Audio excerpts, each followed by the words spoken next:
திருத்தலங்களில் தெய்வ கருவறையிலிருந்து வெளியேறக்கூடிய வகையில் வடிவமைக்கப்பட்டிருக்கும் கோமுகம் ஒன்றாகும்.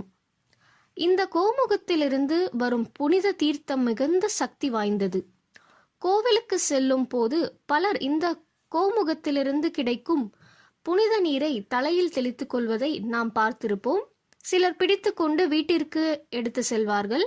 இன்னும் சிலர் பார்ப்பதற்கு அசுத்தமாக தெரிவதால் என்னவென்று தெரியாமல் முழித்துவிட்டு சென்று விடுவார்கள்.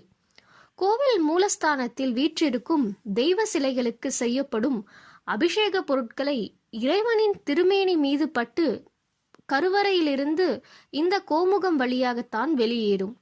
இங்கு பற்பல கோடி தேவதைகள் குடியிருப்பதாக சாஸ்திரத்தில் கூறப்பட்டுள்ளது. பூமியில் ஓடும் கங்கை, யமுனை போன்ற புண்ணிய நதிகளின் பலன்களை விட இந்த கோமுக தீர்த்தம் மகிமை வாய்ந்தது. இந்த புண்ணிய நதிகளே கோமுக தீர்த்தத்தை தெளித்து தூய்மையடைவதாக சித்தர்கள் குறிப்பிட்டுள்ளனர்.